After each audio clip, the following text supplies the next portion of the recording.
Hello, welcome to Let's Talk Sport, where Argentina play Croatia on the 21st at 7 o'clock. Oh, good timing, good time. I'm joined here by Conor. Hello. And we're going to preview today's game.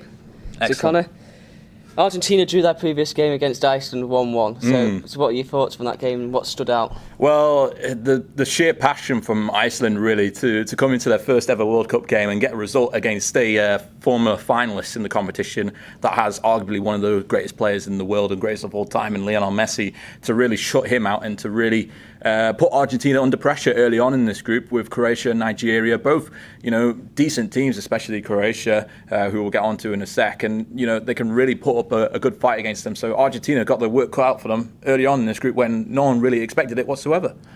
Obviously, Croatia won their game 2-0 against Nigeria. Solid performance. Any players stand out there for you from them? Well, Modric is always the controller in terms of that Croatia squad, always the man in the middle of the pitch that sets up the opportunities, and he got the penalty as well to confirm the result for Croatia late in that game against Nigeria. And we've seen what he's been able to do at club level football for Tottenham and for Real Madrid over the years, and certainly he's been able to implement that into his international game for Croatia. A good 2-0 victory against Nigeria, put themselves at the top of the group in Group D, now coming up into this game against Argentina, really now with a fine, good opportunity to really finish at the top and get an easier game, well, in theory, an easier game in the knockout stages of the World Cup later on in the tournament.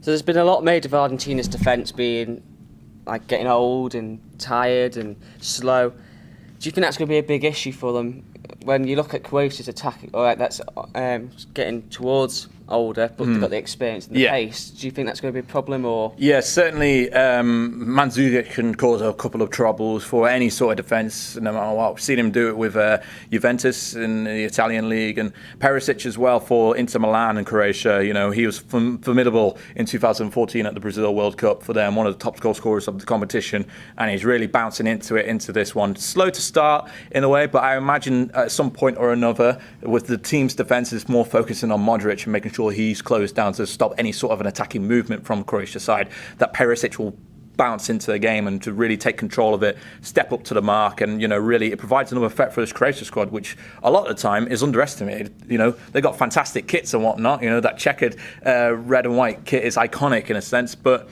this Croatia squad is a decent squad as well. The players play around the world, and they can really put up a fight. The defence in terms of Croatia as well can be a little bit shaky. As a Liverpool fan yourself about that man Lovren, but if he's going up against Messi, I'm not too sure who's going to win that battle, but I think it might be Messi.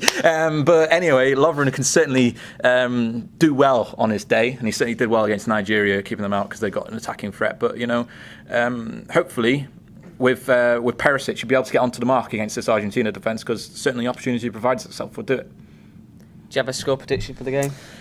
Well, I think this is actually going to be closer than a lot of people think. I think it's going to be a 2-2 draw. I think in terms of attacking, they both kind of balance itself out. We mentioned how good of a player Messi is, but a lot of the time he is that focal point of the attack. And if you're able to close him down like Iceland were in the opening game, then you can pretty much try and find a way to pick up some points in this game.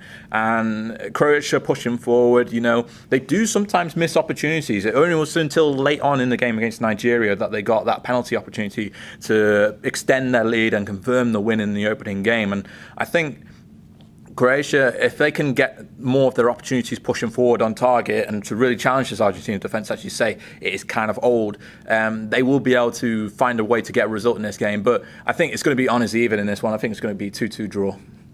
So Conor's going for a 2-2 draw in the game. I pretty much agree with you. I think it'll be a draw. Both sides pretty evenly matched. So thank you for watching this video. Don't forget to like, subscribe to the channel, hit the notification bell, and subscribe to the social media channels. Thanks for watching. Bye.